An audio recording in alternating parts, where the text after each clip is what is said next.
प्यारे बच्चों, आप लोग 2 क्लासेस देख चुके होंगे और भौतिक अवस्था के आधार पर विलयन भी बताए थे। कितने होते हैं? 9 होते हैं। अब हम चर्चा करेंगे, कुछ विलयन रह गए थे। सांद्र विलयन, तनु विलयन पढ़ चुके थे। संतृप्त विलयन कैसे कहते हैं? संतृप्त विलयन।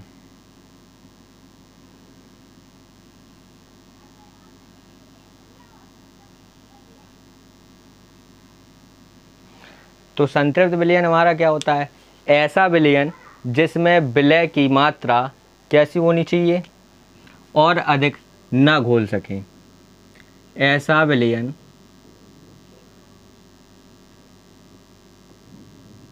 जिसमें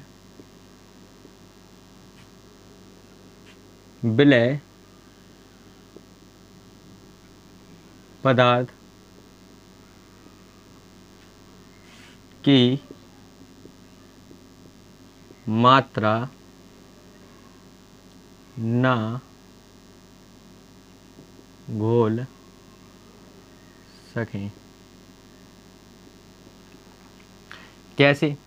संतृप्त विलयन ऐसा विलयन जिसमें विलय पदार्थ की मात्रा और ना घोल सकें। किस प्रकार? उदाहरण देखो।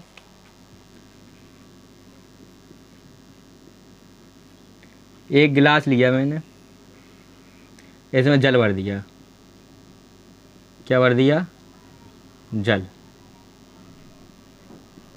और यहाँ पे एक कटोरी बनाई बढ़िया, इसमें चीनी भर दी।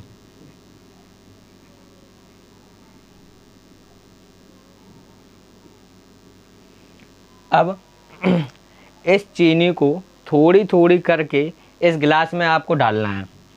चीनी को मैंने डाला यहाँ और घोला, तो हम देखेंगे चीनी पूर्णतः उसमें घुल जाएगी। फिर और चीनी को डालेंगे, फिर घुलाएंगे। ऐसा ही हम बार बार करते रहेंगे। एक टाइम ऐसा आएगा कि चीनी घुलनी इसमें बंद हो जाएगी। क्या हो जाएगी? बंद हो जाएगी। जब चीनी घुलनी इसमें बंद हो जाए, अंततः जो चीनी फिर घोलेंगे तो इसके पात्र में यहाँ बैठने लगेगी, क्योंकि फिर घुलेगी नहीं। इतनी बात समझ में आई होगी? नहीं आई होगी? एक बार फिर समझते हैं। एक गिलास में हम लोगों ने जल लिया, उसमें चीनी को धीरे धीरे जब तक घोलेंगे, जब तक कि चीनी उसमें घुलना बंद ना हो जाए, और अंत में क्या होगा? चीनी नीचे बैठने लगेगी। तो वो हमारा संतृप्त विलयन कहलाता है। तो ऐसा विलयन जिसमें विलय पदार्थ की मात्रा ना घोल सकें। क्या ना कर सकें? ना घोल सकें। और यहाँ पे ताप कैसा होता है? तो टेम्परेचर जो होगा निश्चित होगा। कैसा होगा? निश्चित ताप। कैसा ताप? निश्चित ताप। निश्चित ताप। इसके बाद आता है असंतृप्त। असंतृप्त विलयन।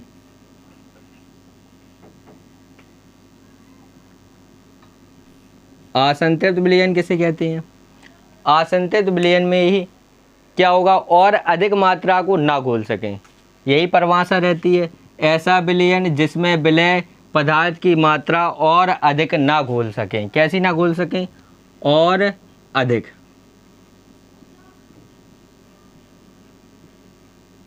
ना घोल सकें। ऐसा विलयन जिसमें विलय पदार्थ की मात्रा और अधिक ना घोल सकें उसे असंतृप्त विलयन कहते हैं। जैसे इसमें चीनी घोलते चले गए, अंततः क्या हो रही थी? चीनी हमारी पात्र के तली में बैठने लगी। अब इससे ज़्यादा तो हम घोल नहीं सकते, तो वो असंतृप्त विलयन बन जाता है। कैसा बन जाता है? असंतृप्त विलयन। और संतृप्त कब तक रहेगा? संतृप्त विलयन हमारा जब तक रहेगा जब तक कि उसमें चीनी पूर्णतः घुलती रहे और घुलना बंद हो जाए। उसके बाद आप में कुछ नहीं करना, बस बन गया संतृप्त विलयन। और अधिक डालेंगे और नहीं घुलेगी तो वो असंतृप्त विलयन कहलाता है। इसके बाद देखते हैं अति संतृप्त विलयन। कौन सा? अति संतृप्त विलयन। अति संतृप्त विलयन।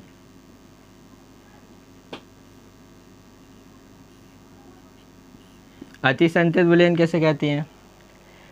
ऐसा विलयन जिसमें विलय पदार्थ की मात्रा अधिक से अधिक घोल सकें। कैसे कहते हैं? ऐसा विलयन जिसमें विलय पदार्थ की मात्रा, क्या कर सकते हैं, यही डेफिनेशन लिखेंगे। ऐसा विलयन जिसमें विलय पदार्थ की मात्रा और अधिक घोल सकें, और अधिक घोल सकें।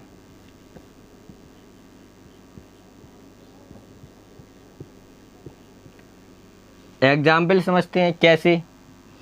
ये जो आपको दिख रहा है, यहाँ पे हम लोगों ने संतृप्त विलयन बनाया था। क्या बनाया था, संतृप्त विलयन। अब इस विलयन को हम क्या करेंगे, गर्म कर देंगे। क्या कर देंगे, गर्म। यहाँ ये बर्नर बना दिया छोटा सा, इसको गर्म कर दें। और जब हम गर्म करेंगे तो ये एक चाशनी का रूप धारण कर लेगा। किसका, चाशनी का। मतलब इतनी चीनी मिला दो और उसे इतना गर्म कर दो, इतना गर्म कर दो कि रसगुल्ले की चाशनी बन जाए बढ़िया। रसगुल्ले की चाशनी देखी होगी सभी लोगों ने, तो अति संतृप्त विलयन कहलाएगा। क्या कहलाएगा, अति संतृप्त विलयन। एक बीकर हो या कुछ भी लीजिए आप, गिलास लीजिए, उसमें पानी और जल के मिश्रण को भर दीजिए बढ़िया दबा के, और गर्म कर दीजिए। तो चीनी विलय पदार्थ की मात्रा कैसी होगी, अधिक से अधिक मिलानी पड़ेगी, क्योंकि हम उसे गर्म करते जाएंगे, वो घुलती जाएगी उसमें। तो वो हमारा अति संतृप्त विलयन कहलाता है। इसके बाद कहते हैं विलेयता। विलेयता किसे कहते हैं,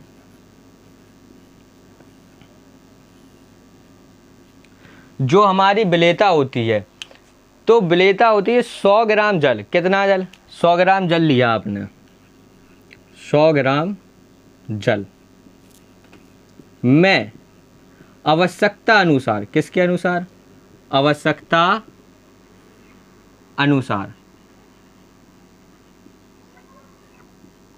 विलय पदार्थ की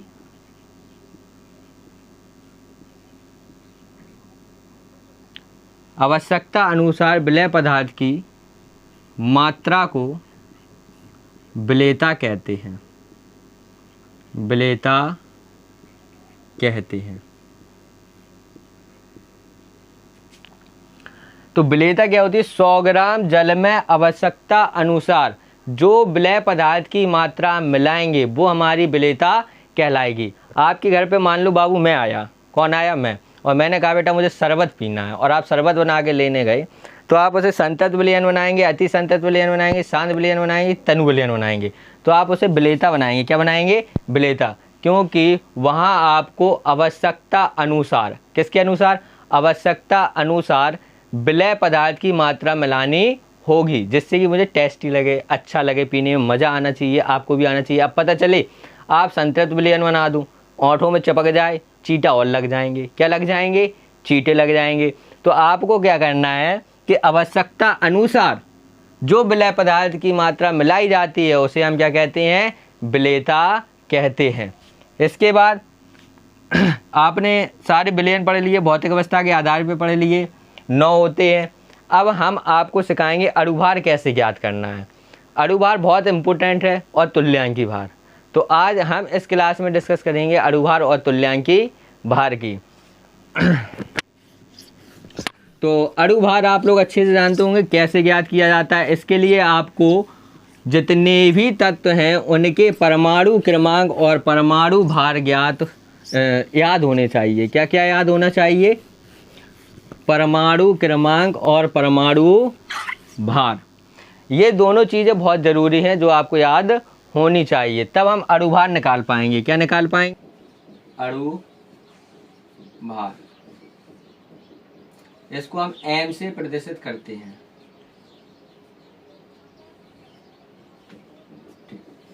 अणुभार में क्या होता है, जो परमाणु भार का योग होता है उसे हम अणुभार कहते हैं। किसका योग, परमाणु भार का योग अणुभार कहलाता है। क्या कहलाता है, अणुभार कहलाता है। अब अणुभार हम निकालेंगे कैसे, एग्जाम्पल देखते हैं। ये निकालने से पहले सबसे पहले आपको परमाणु क्रमांक और भार सबको याद होना चाहिए। और परमाणु क्रमांक 1 से 30 तक सभी को याद होंगे बाबू, नहीं होंगे तो कर लेंगे, इतना ही काफी इंपोर्टेंट है 1 से 30 तक यदि आपको याद है। फिलहाल इनके परमाणु भार दुगने होते हैं। कितने होते हैं? दुगने। परमाणु क्रमांक का दुगना परमाणु भार कहलाता है। लेकिन इसके साथ कुछ तत्व ऐसे होते हैं जिनका परमाणु भार अलग होता है थोड़ी, तो आपको वो याद करने होंगे। जैसे सोडियम का परमाणु क्रमांक 11, परमाणु भार 11 दूनी 22, पर इसका 23 होता है। जैसे क्लोरीन 17 होता है, 17 दूनी 34, पर इसका होता है 35.5। कुछ है जो याद करने, कुछ इंपोर्टेंट है जो कि मैंने लिख दिए। बकाया सबके दुगने कर लेना और हो जाएगा। जैसे पहले हमने लिखा NaOH, सोडियम हाइड्रोक्साइड। Na हमारे पास यहाँ कितना है? 1 है, तो 1 लिख दो। Na का परमाणु भार कितना होता है? 23 लिख दीजिए। प्लस ऑक्सीजन कितना है? 1। ऑक्सीजन का परमाणु क्रमांक कितना होता है? 8। परमाणु भार 8 दूनी 16, तो 16 लिख दीजिए। प्लस इसके बाद क्या होता है? हाइड्रोजन हमारे पास कितना है? 1। हाइड्रोजन का परमाणु भार भी 1 ही होता है। जोड़ दीजिए सबको। 23 एकम 23 प्लस 16 एकम 16 प्लस 1, 6 और 1 7, 7 3 10, 2 और 1 3, 1 हासिल थी 4, 40। सोडियम हाइड्रोक्साइड का जो अणु भार होता है वो 40 होगा। कितना होगा? 40। एक दो एग्जाम्पल और देख लेते हैं। H2O जल। हाइड्रोजन यहाँ कितनी है? 2। हाइड्रोजन का परमाणु भार अभी हाल बताया था कितना होता है? 1 प्लस ऑक्सीजन कितना है? 1। ऑक्सीजन का परमाणु भार 16, 2 एकम 2, 16 एकम 16, 16 2 18। जल का अणु भार कितना होगा? 18 होगा। ऐसे और निकालते हैं एक दो। हम लोग निकालते हैं Na2CO3, सोडियम कार्बोनेट। अब यहाँ देखो सोडियम कितना है? 2। अभी हम लोगों ने देखा था कितना था? 1, तो 1 रखा। अब 2 है तो हम 2 रख देंगे। कितना रख देंगे? 2। सोडियम का परमाणु भार 23 प्लस कार्बन कितना है? 1। कार्बन का परमाणु क्रमांक कितना होता है? 6, 6 दूनी 12, तो 12 रख दीजिए यहाँ। प्लस ऑक्सीजन कितनी है? 3, 3 रख दीजिए। ऑक्सीजन का परमाणु भार कितना होगा? 8 दूनी 16, 16 रख दीजिए। 23 दूनी 46, 12 एकम 12, 16 तिया 48। कुछ लोगों को तो पहाड़े ही याद नहीं होंगे, अगर ना हो तो कर लेना। कम से कम 20 तक तो होनी चाहिए सभी को। जोड़ दो। 8 2 10, 10 और 6 16, 16 की 6, 4 1 5, 5 4 9, 9 और 1 10। कितना निकला? 106। सोडियम कार्बोनेट का जो अणु भार है वो 106 होता है। एक और एग्जाम्पल बता रहा है जिससे कि आप लोग सभी लोग सीख जाएं। और शायद आप सीख चुके होंगे सभी लोग। एक अणु भार और निकालते हैं। H2SO4। हाइड्रोजन कितना है? 2। इसका परमाणु भार 1। सल्फर कितना है? 1। इसका परमाणु भार सल्फर 16, 16 दूनी 32, 32 रख दो। ऑक्सीजन कितना है? 4। परमाणु भार 16, 2 एकम 2, 32 एकम 32, 16 चौको 64, 4 और 2 6, 6 2 8, 6 3 9, 98। सल्फ्यूरिक अम्ल का जो अणुभार है वो कितना होगा, 98। अब हम कुछ आपको घर के लिए दे रहे हैं जो आपको निकालना है।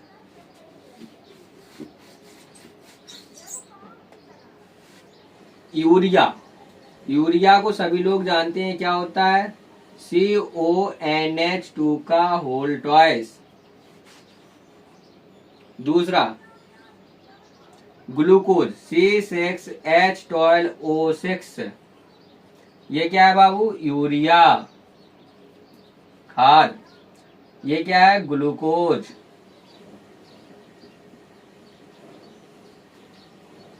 तीसरा HNO3 नाइट्रिक अम्ल, नाइट्रिक अम्ल। फिर HCl हाइड्रोक्लोरिक अम्ल, हाइड्रोक्लोरिक अम्ल।